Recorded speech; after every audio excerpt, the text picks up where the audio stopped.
I severed ties with my sister after discovering that she had an affair with my husband, and I sternly instructed her to stay out of our personal matters. Years have passed since then, but recently, they found themselves in a desperate situation. They pleaded with me to take care of their young son while my sister recovered from a severe car accident. Allow me to share my story in detail. I am a 36-year-old woman who has been divorced for 3 years. My ex-husband, Caleb, who is also 36, was involved in an extramarital relationship with my sister, Alyssa, a 32-year-old woman, during the time we were married. This betrayal ultimately led to the dissolution of our marriage. Caleb and I initially met through mutual friends when we were both 25 years old at a lively party, and that's when our romantic relationship began. We dated for 3 years, during which Caleb proposed to me and we happily tied the knot.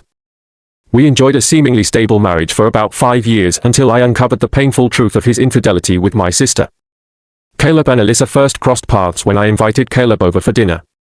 This was roughly 6 or 7 months into our relationship, a time when we both felt secure and committed enough to introduce each other to our respective families. I had already met Caleb's parents since he was an only child, whereas I come from a large family. I am the middle child, with my eldest brother, Chris, who is 40, being the only family member I still communicate with regularly. When Caleb joined us for that first dinner, he immediately connected well with everyone, especially Alyssa. They discovered numerous shared interests, such as favorite TV shows, books, and culinary preferences, which allowed them to bond effortlessly. At the time, I found their friendship endearing and had no inkling of the turmoil it would later bring. Their connection deepened, and I was pleased to see Caleb integrating so smoothly with my family. Alyssa and I shared a good relationship, being closer in age compared to Chris. Sometimes, we even went on double dates with our respective partners, enjoying many fun-filled moments together. Alyssa had a few short-term relationships during the period Caleb and I were married, often bringing different men on our dates. She would sometimes joke about wishing Caleb had siblings so she could date him instead. She also made occasional remarks praising Caleb as an ideal partner and expressing how fortunate I was to have him. I always interpreted these comments as sincere compliments, never suspecting any underlying intentions, primarily because of the deep trust and love I had for her. When Caleb proposed and we got married, Alyssa was ecstatic, even serving as my maid of honor at the wedding. 5 years into our marriage, I was devastated to discover that both Caleb and Alyssa had been involved romantically behind my back. At the time, there were no obvious signs that would have made me suspicious of their relationship. I placed immense trust in Alyssa and Caleb, believing wholeheartedly that neither would ever intentionally harm me. For 5 years, Caleb and I enjoyed a seemingly smooth relationship, albeit with minor disagreements. For instance, Caleb wanted children, but I felt unprepared for motherhood and preferred not to have children at all, a stance I had clearly communicated from the start. Additionally, he wished for me to reduce my work hours, but as an investment banker, my demanding job was essential not only for my career aspirations but also for maintaining our family's financial stability, as I earned significantly more than he did. Caleb perceived me as overly career-focused and desired a more relaxed approach, but I struggled to convey the necessity of my work commitments for our lifestyle. These issues were the primary sources of our conflicts, alongside other typical marital disagreements, but we always managed to reconcile, believing in the longevity of our relationship. However, everything changed a week after we celebrated our 5th wedding anniversary. While Caleb was still being affectionate and attentive at the anniversary party, acting as if I was the sole person he cared about, I stumbled upon evidence of his betrayal. I was rummaging through my extensive wardrobe for a specific blazer needed for an upcoming work event, a critical piece that I thought I might have inadvertently placed with his clothes. As I searched through Caleb's wardrobe, I accidentally pulled out a bag he had hidden at the back. Curious, I sifted through its contents and was horrified to find women's clothing inside. Upon closer inspection, I recognized these items as Alyssa's. Confused and unable to comprehend the situation, I felt completely lost. Desperate for answers, I decided to check Caleb's phone, a breach of trust one had never considered before, but the circumstances left me with no other choice. Accessing his messages, I discovered that their communication was anything but innocent. Their texts were flirtatious and intimate, with plans clearly indicating their intention to continue their affair. This revelation explained Caleb's frequent late nights and sudden changes in behavior. Confronting both Caleb and Alyssa simultaneously, I presented the evidence, the incriminating texts and the hidden clothes, and demanded an explanation. Instead of apologizing or denying the affair, they dismissed it as none of my concern, insisting I stay out of their personal matters. This response was infuriating and deeply hurtful, as their actions directly impacted my life. Caleb had the audacity to claim that my refusal to have children and my demanding career were the reasons for his betrayal, which was hypocritical considering he was unwilling to compromise his own lifestyle. Feeling betrayed and unable to forgive them, I decided to file for divorce. Upon informing my parents about the affair and the divorce, they immediately cut off all ties with Alyssa. Similarly, Eric, my only other family member I still communicated with, also severed contact with her. Alyssa moved away to Pennsylvania, 9 hours away from our home, and Caleb did not contest the divorce or my petition. Instead, he left everything to me, likely realizing that his relationship with Alyssa meant he no longer needed to worry about financial support from me. Alyssa received a promotion, increasing her income and making the divorce settlement less of a concern for Caleb. Consequently, neither I nor any of our family members maintained contact with Alyssa, leaving us unaware of her current whereabouts or circumstances. My friends who remained in touch with her were the only ones aware of her situation, but they chose not to involve me. 3 years have passed, and I am still recovering from the emotional turmoil they caused. However, a recent development has reopened old wounds. Caleb reached out to me from an unfamiliar number, which raised my suspicion since I had kept the same phone number for years. Ignoring my instincts, I answered the call, only to hear Caleb's desperate and upset voice. Instead of offering an apology for his past actions, he immediately requested my assistance. He informed me that Alyssa had been involved in a serious car accident a few weeks ago, resulting in multiple fractures to her legs and bruised arms. Their 2-year-old son needed care, and Alyssa was unable to work due to her injuries. Caleb explained that he had attempted to enlist friends for help, but they were either too busy or unwilling to take on such a significant responsibility. Hiring a full-time nurse was financially out of their reach due to the high cost of living in their area, and their family support system was no longer viable. My in-laws were unavailable, with my father-in-law having passed away and my mother-in-law residing in Canada. Eric had also distanced himself from them, leaving them with no trusted family members to assist. Feeling overwhelmed and pressured, they turned to me as a last resort, begging for help in caring for their son while Alyssa recovered. After years of suppressing my feelings and the pain they caused me, I found myself in a position where I could finally respond. However, my past experiences with Caleb and Alyssa left me resolute in my decision. I informed Caleb that I could not assist them, reiterating that it was none of my business. Without providing any further explanation, I ended the call and blocked his number, choosing not to delve into the details or revisit the hurtful memories. Eric supported my decision, but my parents vehemently disagreed. They believed that 3 years had passed and that I should put aside my pride to help Alyssa in her time of need, especially considering her severe accident.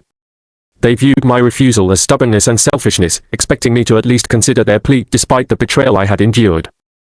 In the days that followed, my parents continued to pressure me, insisting that I should feel guilty for not helping my sister and ex-husband, especially since a child was involved.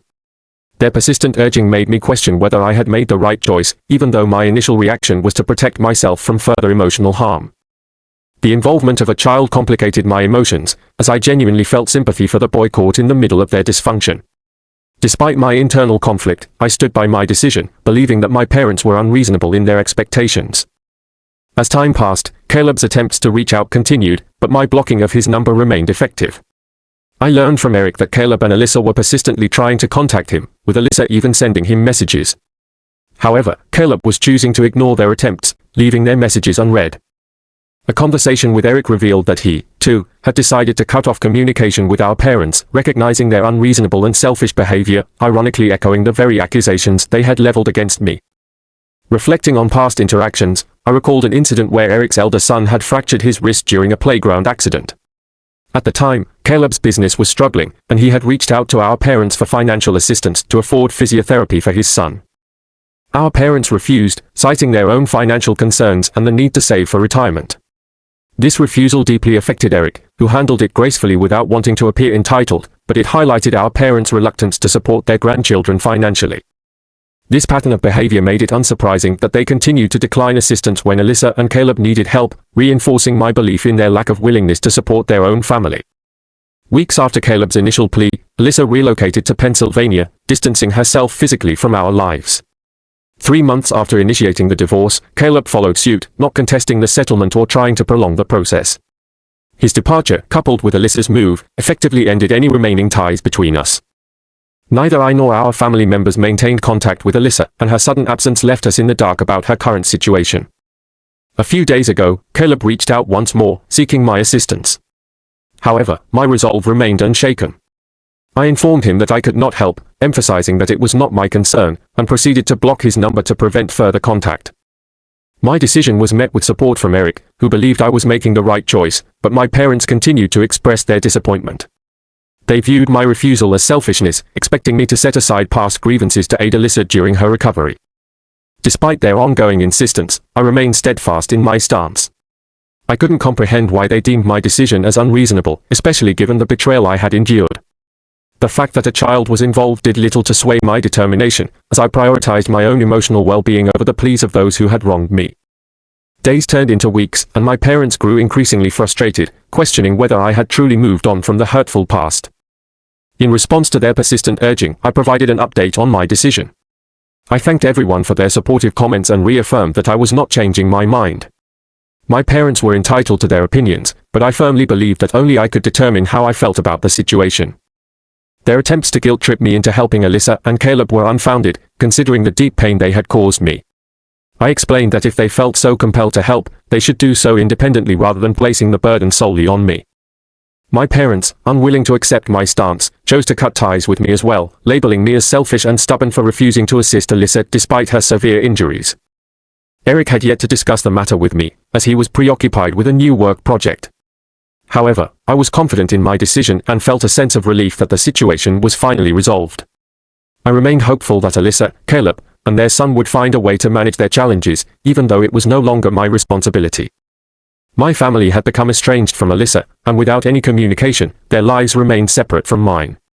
The emotional scars of their actions continued to affect me, but I was determined to focus on rebuilding my own life without the toxic influences of my past relationships.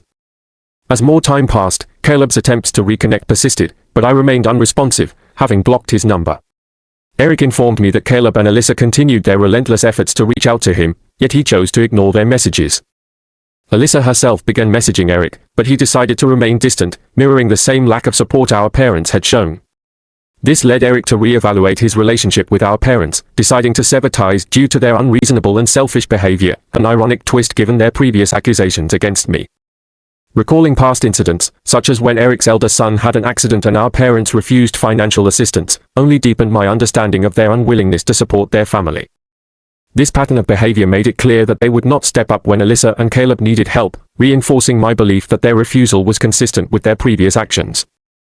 Their lack of support for their grandchildren highlighted their inability to prioritize family in times of crisis, leaving Eric and me to navigate these challenges on our own. Months later, I received another update regarding Alyssa's situation. Although I hadn't heard directly from them, Eric kept me informed about their struggles. He explained that Alyssa and Caleb were facing severe financial difficulties due to the high cost of living in their neighborhood and Alyssa's inability to work post-accident. Their reliance on daycare for their son was straining their finances, and they were falling behind on rent, risking eviction despite a temporary extension from their landlord. Alyssa's desperation to secure financial assistance led her to once again seek help from our parents, who declined, citing their own financial priorities and reluctance to assist. Understanding the severity of Alyssa and Caleb's predicament, Eric decided to step in and provide financial support to help them stabilize their situation. Despite the pain and betrayal of the past, Eric recognized the importance of ensuring that his nephew was cared for, choosing compassion over resentment. He committed to sending them monthly funds until they could regain their footing, highlighting the contrast between his willingness to help and our parents' steadfast refusal. This act of kindness from Eric underscored the complexities of family dynamics and the importance of making compassionate choices, even in the face of past hurt. Through these experiences, I realized that while Alyssa and Caleb were toxic influences in my life, Eric chose to rise above the negativity and extend support where it was needed most. This decision reaffirmed the value of empathy and the significance of prioritizing the well-being of innocent family members, like their son, over lingering resentment. As Alyssa and Caleb struggled to rebuild their lives, Eric's support provided a glimmer of hope amidst the chaos, demonstrating that family bonds could transcend even the most challenging circumstances. In the end, I chose to focus on my own healing and personal growth, leaving behind the turmoil that Alyssa and Caleb had brought into my life. By distancing myself from the toxicity and embracing a path of self-improvement, I found the closure I needed to move forward. My journey taught me the importance of setting boundaries and prioritizing my own well-being, even when faced with difficult family dynamics. As I continue to rebuild my life, I remain grateful for the support of those who truly cared for me, allowing me to embrace a future free from the pain of the past.